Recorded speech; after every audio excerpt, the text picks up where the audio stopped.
Hello नमस्कार जय हिंद साथियों, मैं आपका मित्र अजमल खान आप सभी का बहुत बहुत स्वागत करता हूं। साथियों, आज हम एक नए विषय की शुरुआत करने चल रहे हैं जिसे हम अर्थशास्त्र के नाम से जानते हैं। लेकिन हमारी परीक्षा में आता सवाल कहाँ से आता है उसको हमें ध्यान में रखना है और हमें पूरी अर्थव्यवस्था नहीं पढ़नी है, उसका पूरा पथन्ना नहीं पढ़ना है। हम भारतीय अर्थव्यवस्था को पढ़ेंगे, ना कि पूरे अर्थशास्त्र को पढ़ेंगे।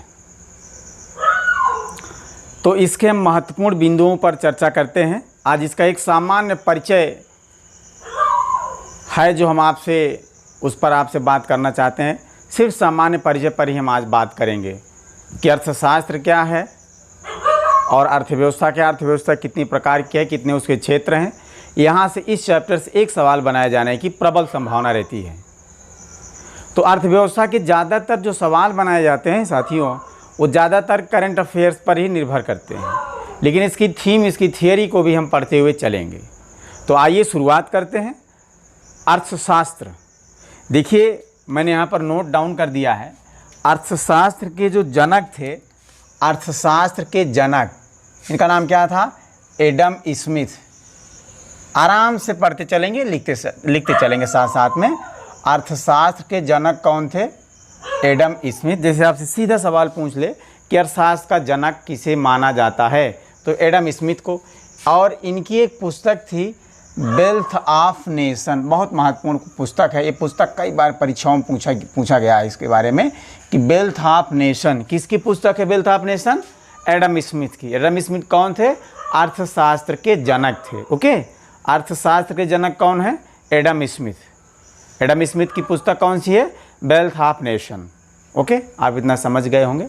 आप देखो अर्थशास्त्र क्या होता है, मतलब किसी निश्चित भौगोलिक क्षेत्र में जहाँ पर उत्पादन, वितरण, विनिमय और उपभोग जैसी क्रियाएं संपन्न होती हैं, तो उस क्षेत्र का हम उसको अर्थशास्त्र कहते हैं। ध्यान दीजिएगा, जैसे कोई निश्चित क्षेत्र है, जैसे मान लीजिए ये इतना निश्चित क्षेत्र है, यहाँ पर क्या क्या हो रहा है। देखिए पहले तो क्या होगा? उत्पादन, फिर आपका क्या होगा? वितरण, फिर आपका क्या है? विनिमय, और उसका विनिमय के बाद क्या? उपभोग है। देखिए आप यहाँ पर मैंने नोट डाउन किया है कि अर्थशास्त्र के अंतर्गत हमें उत्पादन, वितरण, विनिमय और उपभोग का अध्ययन किया जाता है। ध्यान दीजिएगा, इसके अंतर्गत मतलब अर्थशास्त्र के अंतर्गत हम उत्पादन, वितरण, विनिमय और उपभोग का अध्ययन करते हैं। मतलब किसी निश्चित भौगोलिक क्षेत्र में, जैसे निश्चित भौगोलिक क्षेत्र है जहाँ पर उत्पादन, वितरण, विनिमय और उपभोग जैसी क्रियाएं संपन्न होती हैं, तो हम उसको उस निश्चित क्षेत्र का अर्थशास्त्र कहते हैं। ओके, इसलिए यहाँ पे लिखा है कि इसके अंतर्गत उत्पादन, वितरण, विनिमय और उपभोग जैसी क्रियाएं संपन्न होती हैं। देखिए, उपभोग जैसी क्रियाएं संपन्न होती हैं। ओके, समझ गए बाबू? अर्थशास्त्र आपको बताया गया। अर्थशास्त्र के जनक कौन है? Adam Smith. इनकी किताब का क्या नाम है? Wealth of nation. और अर्थशास्त्र किसे कहते हैं? किसी निश्चित भौगोलिक क्षेत्र में जहाँ पर उत्पादन हो, मतलब हम प्रोडक्शन करें, वहाँ पर उत्पादन हो गया, फिर वितरण हो, उसके बाद विनिमय हो, विनिमय मतलब आदान प्रदान करें हम, और लास्ट में क्या करें? उपभोग। तभी तो बैठ के आराम से खाते हैं। पहले गेहूं उत्पादन होगा ना, फिर उसका वितरण होगा या विनिमय होगा, लेन देन होगा, फिर वो बनाया जाएगा, बिस्किट बनेगा, तभी तो बैठ कर आराम से आदमी सुबह सुबह बासी मुँह बिस्किट पार्ले खा के पानी पिया थे। तो या जैसे इतना खेत है, यहाँ पर तमाम चीज़ें ये आपका हो रहा है। जैसे एक गांव है, गांव में देखिए उत्पादन होगा, वितरण होगा, विनिमय होगा, उपभोग भी होगा लास्ट में। तो वो गांव की अर्थशास्त्र के अंतर्गत ये सारी चीज़ें शामिल की जाएंगी। तो आई होप आप समझ गए होंगे। लेकिन ये कह रहा है कि आधुनिक अर्थशास्त्र के अंतर्गत क्या करता है? देखिए, आधुनिक अर्थशास्त्र के अंतर्गत क्या होगा? इसके अंतर्गत राजस्व, फिर जन कल्याण, फिर अंतर्राष्ट्रीय व्यापार, व्यापक स्तर की बात कर रहा है, बड़े पैमाने पर। आप देखिए अब जहाँ पर खाली उपभोग और वितरण और आपका विनिमय और उपभोग होगा वही नहीं रह गया, अब इसमें शामिल किया जा रहा है किसको किसको, देखो राजस्व, जन कल्याण और अंतर्राष्ट्रीय व्यापार, विदेशी विनिमय। ध्यान दीजिए यहाँ विनिमय लिखा हुआ तो आप समझ जाइए, विदेशी विनिमय मतलब विदेश से सामान को खरीदना बेचना, और बैंकिंग को भी शामिल किया गया है। ध्यान दीजिएगा, आधुनिक अर्थशास्त्र के अंतर्गत राजस्व, जो हमें राजस्व मिलता है, और ये जन कल्याण और जन कल्याणकारी जो काम होगा, मतलब जन कल्याण के लिए जो काम किया जाएगा वो भी अर्थशास्त्र के अंदर में आएगा। अंतर्राष्ट्रीय व्यापार और विदेशी विनिमय और बैंकिंग क्षेत्र को भी क्या किया गया है, अर्थशास्त्र के अंतर्गत शामिल किया गया है। समझ गए आप? अर्थशास्त्र के जनक कौन है? Adam Smith. इनकी पुस्तक का नाम क्या है? Wealth of nation. आप बताया गया अर्थशास्त्र के अंतर्गत किसका अध्ययन करते हैं? वितरण, पहले तो उत्पादन, वितरण, फिर आपका विनिमय और उपभोग। लेकिन बता रहा है कि आधुनिक अर्थशास्त्र के अंतर्गत क्या किया जाता है? इसके अंतर्गत राजस्व, जन कल्याण, अंतर्राष्ट्रीय व्यापार, फिर आपका विदेशी विनिमय और बैंकिंग का अध्ययन किया जाता है। अब देखिए कुछ परिभाषाएं हैं, ध्यान दीजिएगा। परिभाषा और भाषा आपके पेपर में नहीं आती है, लेकिन यहाँ पर देखिए रॉबिन्सन महोदय ने क्या कहा। रॉबिन्सन ने कहा कि अर्थशास्त्र क्या है? वास्तविक विज्ञान है। जैसे आप पूछेगा अर्थशास्त्र वास्तविक विज्ञान है, किसने कहा था? रॉबिन्सन ने। ओके, रॉबिन्सन ने कहा था क्या कि अर्थशास्त्र वास्तविक विज्ञान है। उसके बाद एडम स्मिथ ने क्या कहा? अर्थशास्त्र धन का विज्ञान है। अर्थशास्त्र किसका विज्ञान है? धन का। अर्थ की बात की गई। इनके कहने का मतलब है कि एडम स्मिथ ने क्या कहा था कि अर्थशास्त्र क्या है? वो धन का विज्ञान है। सैमुअल्स ने क्या कहा कि अर्थशास्त्र विकास का विज्ञान है, मतलब धन के बिना विकास होगा नहीं। तो इन्होंने कहा कि सैमुअल्स ने क्या कहा कि अर्थशास्त्र विकास का विज्ञान है। रॉबिन्सन ने क्या कहा कि अर्थशास्त्र वास्तविक विज्ञान है। एडम स्मिथ ने क्या कहा? अर्थशास्त्र धन का विज्ञान है। और सैमुअल्स ने क्या कहा? अर्थशास्त्र विकास का विज्ञान है। अर्थशास्त्र विकास का विज्ञान है। अब देखिए यहाँ पर कुछ बुक्स हैं, इसको मैं अलग कर लेता हूँ। कुछ किताबें हैं, इसको ध्यान दीजिएगा, इसको मैं अलग बता दे रहा हूँ। कुछ किताबें हैं, महत्वपूर्ण बुक्स हैं। देखो जैसे अर्थशास्त्र नामक पुस्तक है, इसको चाणक्य ने लिखा है। चाणक्य, विष्णुगुप्त, कौटिल्य एक ही नाम है। चाणक्य ने लिखा किसको? अर्थशास्त्र नामक पुस्तक। लेकिन जो ये अर्थशास्त्र नामक पुस्तक लिखी गई, ये अर्थशास्त्र नामक जो पुस्तक लिखी गई बाबू, ये राजनीति विज्ञान से संबंधित है। किससे? इसका सरोकार राजनीति विज्ञान से है। ओके, ये अर्थशास्त्र पुस्तक का संबंध अर्थशास्त्र से नहीं है। अर्थशास्त्र पुस्तक का संबंध किससे है? राजनीति से है। ध्यान दीजिएगा इस बात को। अर्थशास्त्र पुस्तक किसने लिखा है? चाणक्य ने लिखा है। और आपसे पूछा जाता है कि अर्थशास्त्र का संबंध, यानी कि अर्थशास्त्र नामक पुस्तक का संबंध किस विषय से? ऑप्शन है अर्थशास्त्र। वैसा ना समझिएगा कि अर्थशास्त्र नामक पुस्तक है तो इसका संबंध अर्थशास्त्र से है। नो, अर्थशास्त्र जो पुस्तक लिखी गई चाणक्य द्वारा, ये राजनीति विज्ञान पर आधारित है। ओके, उसके बाद देखिएगा principles of economics. Principles of economics, principles of economics मतलब इकोनॉमिक्स के सिद्धांत। इसको किसने लिखा? अल्फ्रेड मार्शल ने लिखा। किसने लिखा था? Alfred Marshall. Das Kapital, very very most important, very very most important. इसको कई बार पूछा गया कि दास कैपिटल के लेखक कौन है? तो कार्ल मार्क्स हैं। क्या नाम है? Karl Marx. क्या लिखा है इन्होंने? Das Kapital. उसके बाद एक पुस्तक देखिए, nature of significance of economic science. फिर से आराम से सुनिएगा, nature of significance of economics science. फिर से सुनिएगा, nature of significance of economic science. किसने लिखा? रॉबिन्सन ने लिखा था। ओके, एक बार फिर देखते हैं। अर्थशास्त्र नामक पुस्तक किसने लिखी? चाणक्य ने। वेल्थ ऑफ नेशन किसने लिखा? एडम स्मिथ ने। आप देखिए ये अर्थशास्त्र पुस्तक चाणक्य ने जो लिखा, ये किस विषय पर है? राजनीति विज्ञान पर है। और ये प्रिंसिपल ऑफ इकोनॉमिक्स, और ये सब इकोनॉमिक्स से हैं। Principles of economics Alfred Marshall ने लिखा। दास कैपिटल किसने लिखा है? कार्ल मार्क्स ने। Nature of significance of economic science Robinson ने लिखा है। ओके, आगे देखते हैं हम। देखिएगा अर्थशास्त्र, यहाँ बताया गया कि अर्थशास्त्र के जो प्रकार हैं, अर्थशास्त्र के दो प्रकार हैं, इनको हम दो भागों में बांटा गया है, मतलब व्यापक और छोटे स्तर को ध्यान में रखकर। जैसे पहला आपका है व्यष्टि और दूसरा आपका है समष्टि। व्यष्टि का मतलब है माइक्रो, देखो माइक्रो इकोनॉमिक, माइक्रो मतलब व्यष्टि मतलब माइक्रो मतलब सूक्ष्म, मतलब इसके अंतर्गत क्या किया जाता है, सीमित क्षेत्र इसके अंदर किसके, व्यष्टि के अंतर्गत सीमित क्षेत्र के अर्थशास्त्र का अध्ययन किया जाता है।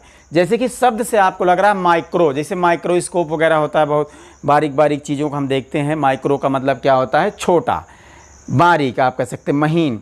तो व्यष्टि में आएगा माइक्रो, मतलब ये किसी सीमित क्षेत्र की अर्थव्यवस्था का अध्ययन हम किसके अंतर्गत करते हैं, व्यष्टि के अंतर्गत। जैसे किसी परिवार की अर्थव्यवस्था के बारे में अर्थशास्त्र के बारे में पता करना हो, और छोटी कंपनी के अर्थशास्त्र के बारे में पता करना हो, जैसे परिवार हो गया, छोटी कंपनियां हो गई, इनके बारे में, इनके मतलब व्यय के आय व्यय का लेखा जोखा जो विवरण है वो हम व्यष्टि के अंतर्गत देखते हैं। किसके अंतर्गत, व्यष्टि।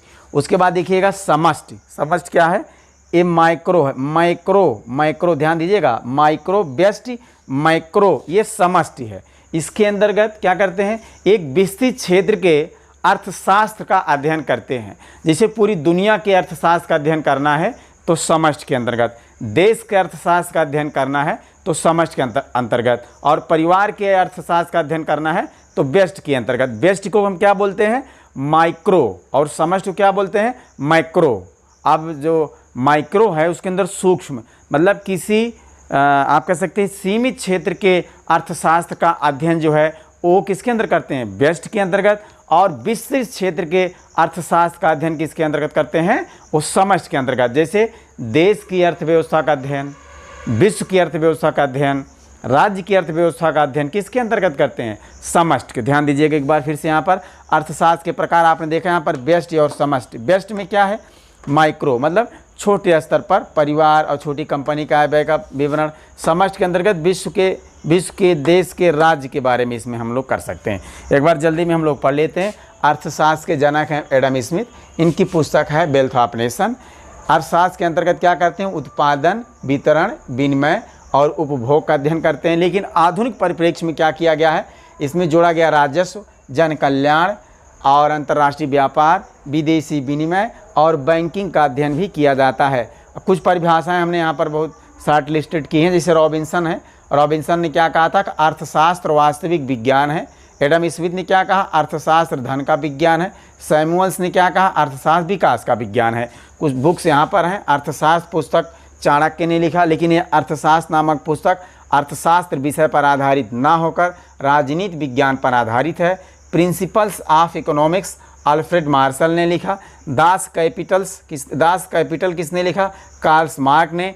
Nature of significance of economics science किसने लिखा, रॉबिन्सन ने। अर्थशास्त्र के प्रकार व्यष्टि और समष्टि। व्यष्टि क्या है, छोटे स्तर की आय व्यय का विवरण, और समष्टि क्या है, बड़े स्तर पर। तो साथियों मैं बगल हो जा रहा हूँ, आप इसका स्क्रीनशॉट ले लीजिए, फिर आगे बढ़ते हैं।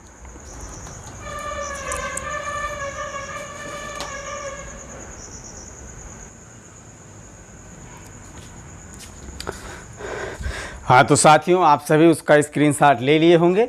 चलिए आगे बढ़ते हैं। अब हम अर्थव्यवस्था के प्रकार पर बात करेंगे। बहुत इत्मीनान से आप समझिएगा, और एक बार में आपको समझ में आ जाएगा। नहीं समझ में आता है तो दोबारा आप वीडियो ज़रूर देखें। देखिए, नियंत्रण के आधार पर अर्थव्यवस्था के प्रकार। नियंत्रण के आधार पर अर्थव्यवस्था के प्रकार। अब इसमें हम अगर अर्थव्यवस्था का प्रकार देखें तो पहला है उदारवादी या पूंजीवादी, दूसरा है समाजवादी और तीसरा है मिश्रित।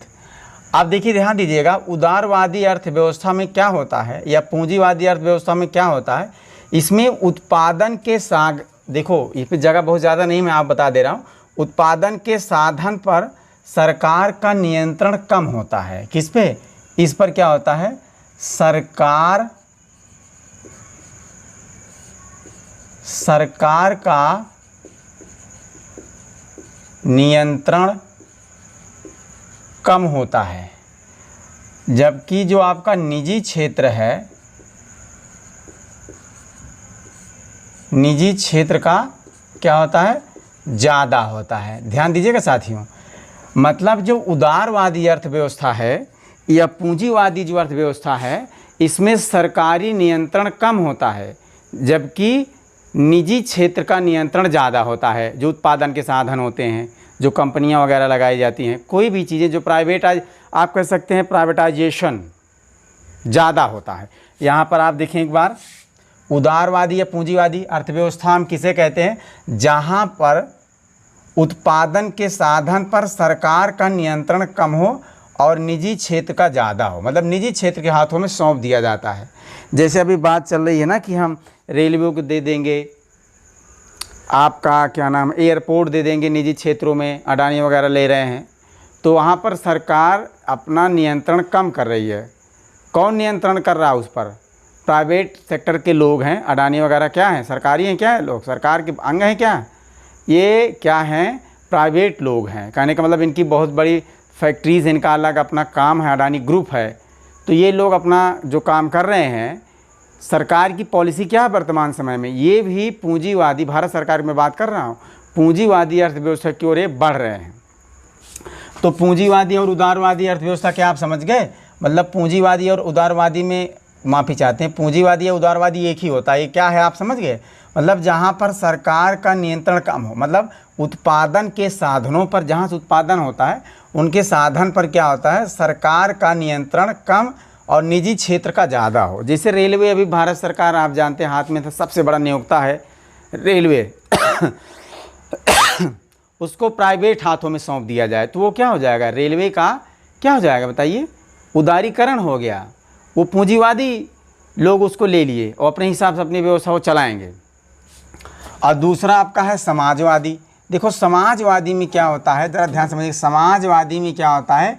इसमें सरकार का नियंत्रण ज़्यादा होता है। क्या होता है? सरकार का नियंत्रण ज़्यादा होता है। लिखते चलिएगा अगर ना समझ में आएगा। समाजवादी का मतलब क्या है? इसमें सरकार का नियंत्रण ज़्यादा होता है।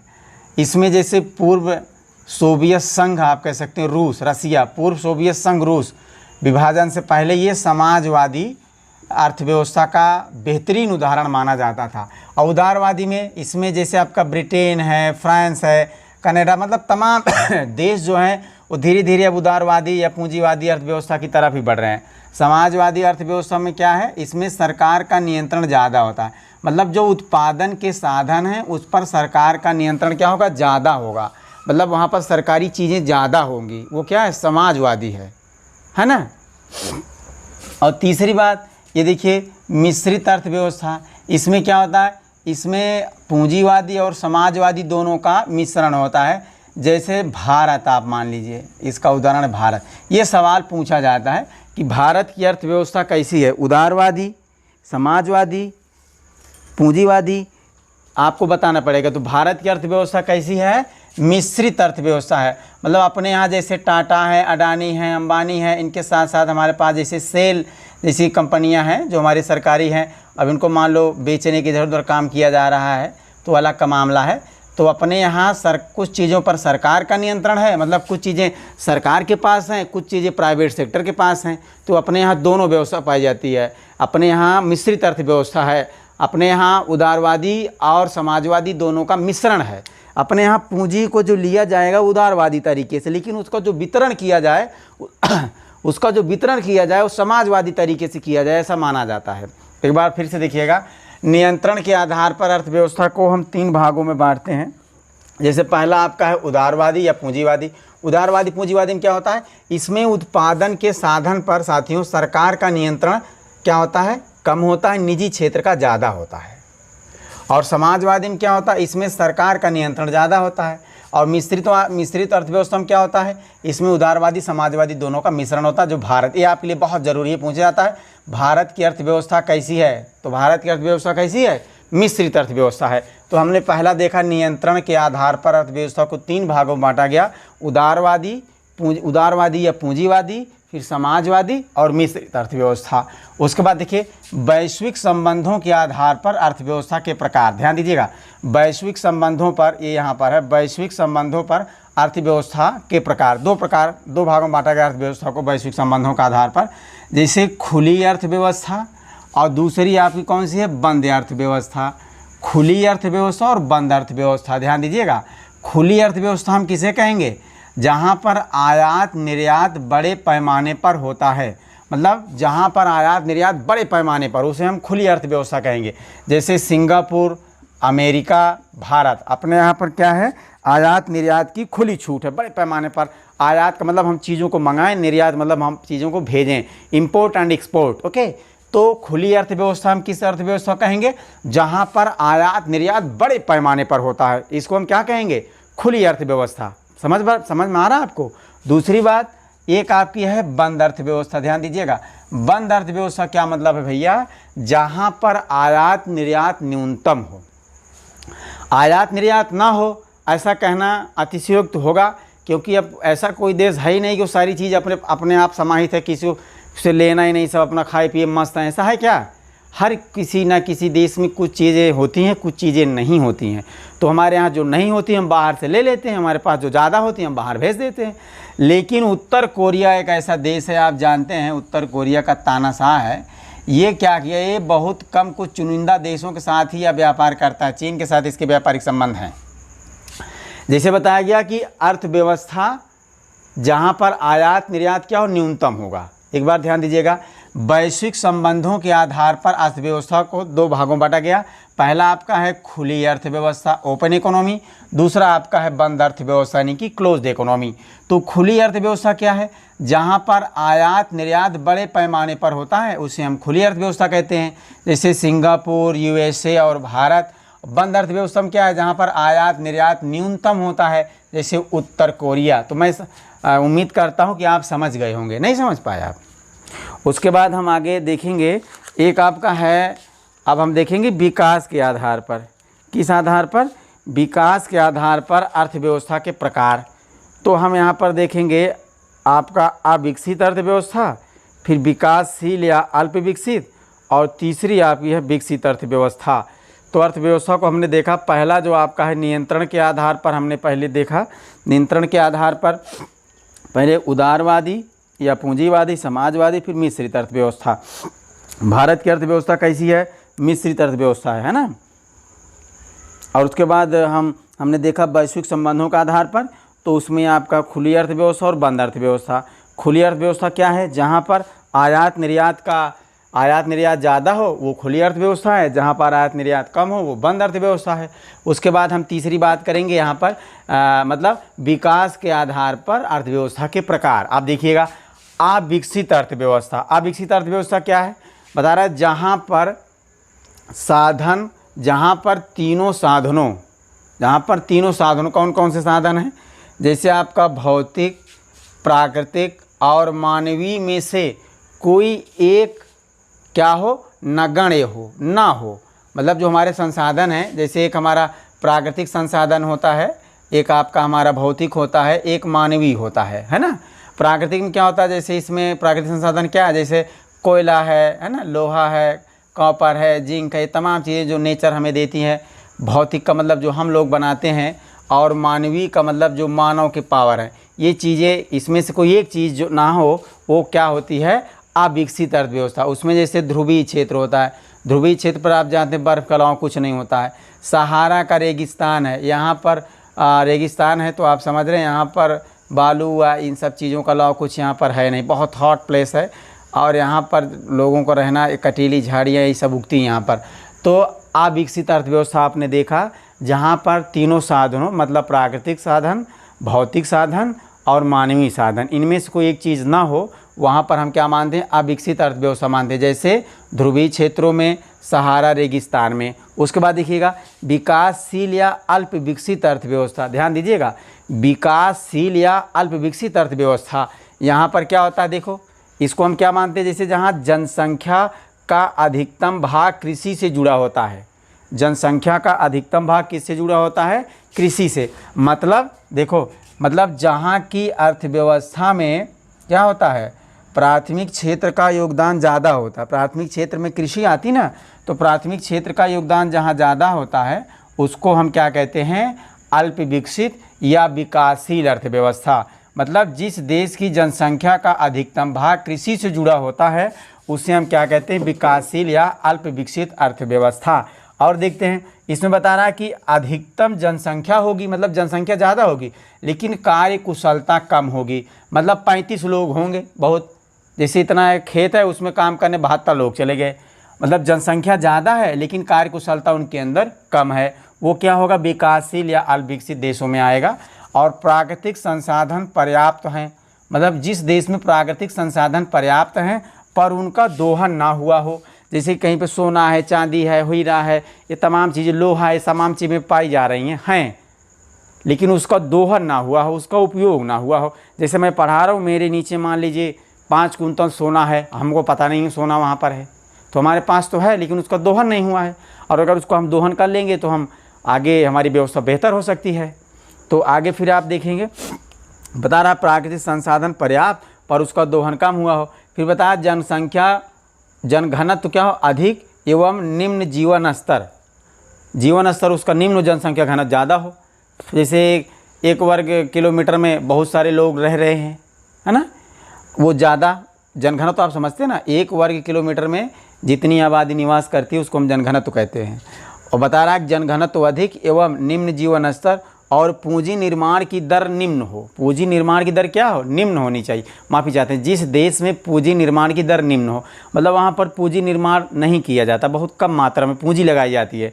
जब आप पूंजी लगाएंगे तो वहाँ पर लोगों को काम मिलेगा, लोगों को काम मिलेगा तो रोज़गार बढ़ेगा। माफ़ी चाहते हैं, जब आप पूंजी लगाएंगे तो जब पूंजी लगा दिया, आपने पूंजी का सृजन कर दिया तो वहाँ पर लोगों को रोज़गार मिलना शुरू हो जाएगा। रोज़गार मिलेगा तो लोग वहाँ पर काम करने जाएंगे, जब काम करने जाएंगे तो वहाँ पर उत्पादन होगा, जब उत्पादन होगा तो वस्तुएं बिकेंगी, वो लोगों को पैसा मिलेगा, तो हमारे देश की अर्थव्यवस्था बेहतर होगी। मेरी बात समझ रहे हैं? तो अब देखो विकासशील या अल्प विकसित देश में क्या है, एक बार सुनिएगा। मतलब जिस देश की ज़्यादा आबादी कृषि क्षेत्र में लगी हो, काम करने वाले, और क्या हो, जहाँ पर जनसंख्या अधिक हो लेकिन उनकी कार्यकुशलता कम हो, वो क्या होगा, अल्प विकसित या विकासशील देश में आएंगे। जहाँ पर जनघनत्व ज़्यादा हो, पूंजी निर्माण की दर कम हो, वो सब, जहाँ पर प्राकृतिक संसाधन तो हैं लेकिन उनका दोहन नहीं हुआ है, जैसे भारत, पाकिस्तान, इंडोनेशिया, ऐसे देश जो हैं वो विकासशील देशों में आते हैं। यहाँ पर मैं लिख नहीं पा रहा हूँ, आप ध्यान दीजिएगा। भारत, अगर पूछे भारत किस देश की श्रेणी में आता है, विकासशील। भारत की अर्थव्यवस्था कैसी है, मिश्रित। इसको ध्यान रखिए, बहुत महत्वपूर्ण सवाल है।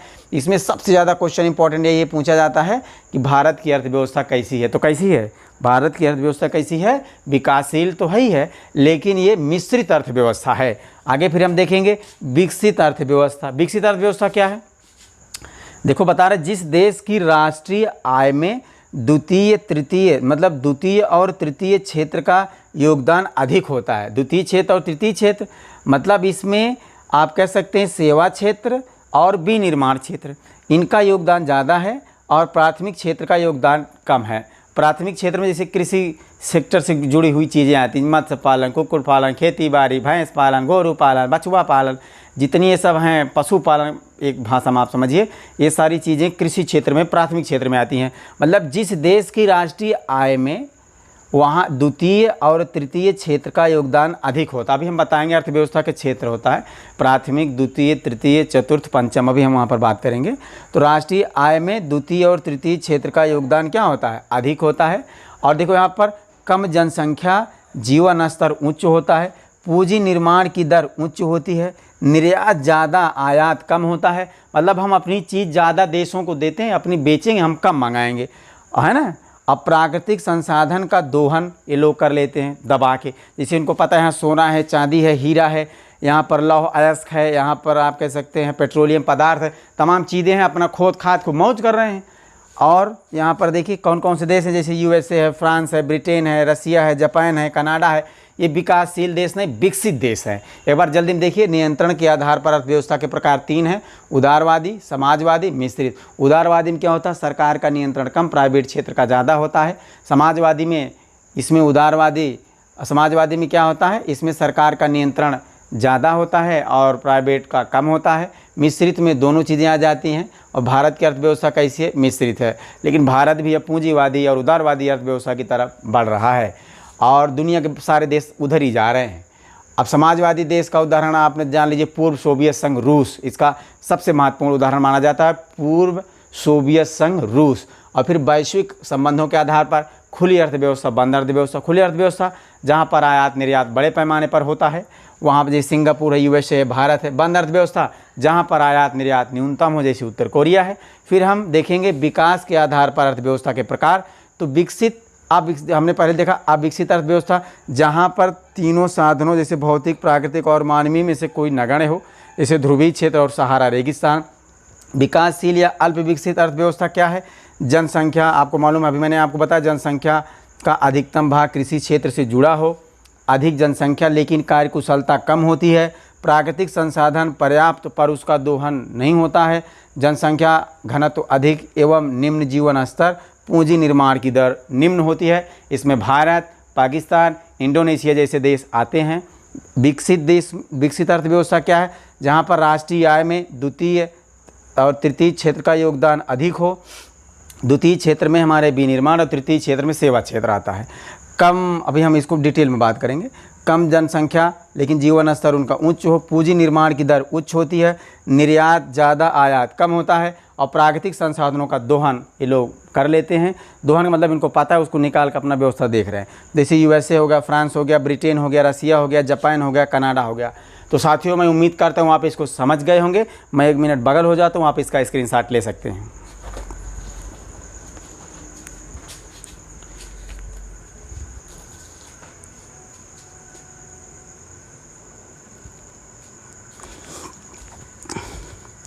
हाँ तो साथियों, चलिए हम अर्थव्यवस्था के क्षेत्र पर बात करते हैं आपसे। इससे आगे देखिए, यहाँ से एक सवाल तो पक्का है, बहुत महत्वपूर्ण ये बात है। इतना अगर आपने याद कर लिया, अच्छे से समझ लिया आपने, तो ये आपकी परीक्षाओं में सीधे सवाल यहाँ से पूछ लिए जाते हैं। अभी आप देखेंगे कैसे। आप देखिए अर्थव्यवस्था के क्षेत्र, अर्थव्यवस्था का जो पहला क्षेत्र है, जैसे हम इसको कहते हैं प्राथमिक क्षेत्र। क्या कहते हैं? ध्यान दीजिएगा, प्राथमिक क्षेत्र। क्या कहते हैं बाबू? प्राथमिक क्षेत्र। अब देखिए प्राथमिक क्षेत्र के अंतर्गत किसे शामिल किया जाता है? प्राथमिक क्षेत्र के अंतर्गत किसे शामिल किया जाता है, ज़रा उसको ध्यान दीजिएगा। प्राथमिक क्षेत्र के अंतर्गत हम कृषि को शामिल करते हैं। किसको? कृषि को। देखो करा कि प्राकृतिक संसाधनों को कच्चे माल के रूप में प्राप्त करते हैं। मतलब अर्थव्यवस्था के प्राथमिक क्षेत्र के अंतर्गत क्या किया जाता है कि जो प्राकृतिक संसाधन होते हैं, प्राकृतिक संसाधनों को कच्चे माल के रूप में प्राप्त किया जाता है। मतलब अर्थव्यवस्था का जो प्राथमिक क्षेत्र है वो मुख्यतः कृषि से संबंधित होता है। इसमें वानिकी, कृषि, मत्स्य पालन, खनन, उत्खनन, पशुपालन इत्यादि को शामिल किया गया। जैसे आपसे पूछ ले कि कृषि, अगर आप बोले कृषि अर्थव्यवस्था के किस क्षेत्र के अंतर्गत शामिल किया जाता है कृषि को, तो प्राथमिक क्षेत्र के अंतर्गत। ध्यान दीजिएगा, हमारी देश की जीडीपी में या हमारी देश की अर्थव्यवस्था में कृषि का एक बहुत बड़ा रोल रहा है पहले, अब धीरे धीरे ये कम होता जा रहा है। तो अर्थव्यवस्था के प्राथमिक क्षेत्र के अंतर्गत कौन किसे किसे शामिल किया जाता है? तो वानिकी मतलब जो पेड़ पौधे हैं, ये कृषि, और ये मत्स्य पालन मतलब मछली पालन, खनन और उत्खनन। खनन और उत्खनन में अंतर होता है, ऊपर से बहुत गहराई में। पशुपालन ये क्या है? प्राथमिक क्षेत्र में आता है। अभी आप बताया गया था ना कि जो विकासशील या अल्प विकसित देश हैं उनमें क्या होता है, उनकी अर्थव्यवस्था में मतलब उनकी जीडीपी में प्राथमिक क्षेत्र का योगदान ज़्यादा होता है। मतलब उस देश के लोग क्या करते हैं, वानिकी में, कृषि में, मत्स्य पालन में, खनन में, उत्खनन में, पशुपालन में, इसमें जैसे मुर्गी पालन आ जाएगा, आपका बकरी पालन, जो भी कृषि से संबंधित वाला मामला इसी में आ जाएगा। तो मैं उम्मीद करता हूँ आप समझ गए होंगे। अर्थव्यवस्था के प्राथमिक क्षेत्र में कृषि को, वानिकी को, पशुपालन, खनन, उत्खनन और इन सब चीज़ों को शामिल किया जाता है। अर्थव्यवस्था का पहला क्षेत्र मुख्यतः कृषि से संबंधित होता है। ओके, उसमें वानिकी, कृषि, पशुपालन, मत्स्य पालन, खनन, उत्खनन इत्यादि चीज़ों को सम्मिलित किया जाता है। तो आप समझ गए होंगे मैं उम्मीद करता हूँ। आगे देखिए, द्वितीय क्षेत्र में क्या होता है? द्वितीय क्षेत्र में बता रहा है कि प्राथमिक क्षेत्र के उत्पादों को कच्चे माल के रूप में उपयोग किया जाता है। बहुत अच्छे, मतलब प्राथमिक क्षेत्र मतलब कृषि में, जैसे कृषि में हमने गेहूं का उत्पादन किया है, गेहूं को या चावल का, तो उसको द्वितीय क्षेत्र में क्या करेंगे? उसका यूज करेंगे। जैसे गेहूं ले जाएंगे, उसका बिस्किट बनाएंगे या ब्रेड बनाएंगे, तो ये विनिर्माण की चीज़ें ये बनाएंगे। और यहाँ जैसे हम पेड़ पौधे बनाए थे, यहाँ वानिकी में हमारे जो वन हैं उनको काट कूट के निर्माण कर रहे हैं, कोई चीज़ बना रहे हैं, निर्माण कर रहे हैं। तो द्वितीय क्षेत्र में क्या होता है कि प्राथमिक क्षेत्र के उत्पादों को कच्चे माल के रूप में उपयोग करता है। मतलब जो प्राथमिक क्षेत्र में उत्पाद हैं उनको कच्चे माल के रूप में कौन प्रयोग करता है? द्वितीय क्षेत्र में। मेरी बात समझ रहे हैं? जैसे चावल है या गेहूं है या मछली है, जैसे मान लीजिए आपका जो पशु है, पशु का स्किन ले लिए, चमड़ा ले लिए, उसका जूता उता बनाने वाला काम किया जाएगा, तो ये विनिर्माण में आ जाएगा। किस में आ जाएगा? विनिर्माण में।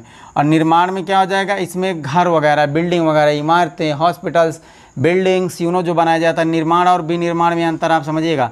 विनिर्माण में मतलब ये प्रोडक्शन होता है, इसमें बिल्डअप किया जाता है, बनाया जाता है। जैसे आप बिस्किट है, बिस्किट का विनिर्माण होता है, समझ में आया? मैन्युफैक्चरिंग होती है बिस्किट की मैन्युफैक्चरिंग होती है। बिल्डिंग की मैन्युफैक्चरिंग नहीं होती, मैन्युफैक्चरिंग नहीं होती बिल्डिंग की। बिल्डिंग को बनाया जाता है, बिस्किट को बनाया नहीं जाता है। मेरी बात समझ रहे हैं? बिस्किट को क्या किया जाता है? उसकी मैन्युफैक्चरिंग होती है।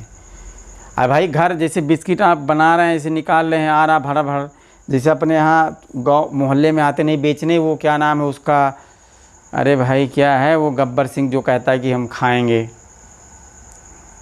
देखो जो उदाहरण दे दिमाग से निकल गया, नान खटाई। यस, नान खटाई लेके आते नहीं तो कहते सो सांभा नान खटाई ले आओ, तो नान खटाई का विनिर्माण है, उसका निर्माण नहीं होता है, विनिर्माण होता है। मेरी बात समझ रहे हैं?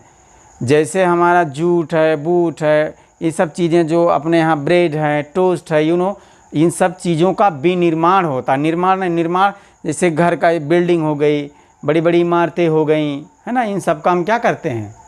निर्माण करते हैं। तो और विद्युत, गैस और जल आपूर्ति को भी द्वितीय क्षेत्र में शामिल किया जाता है।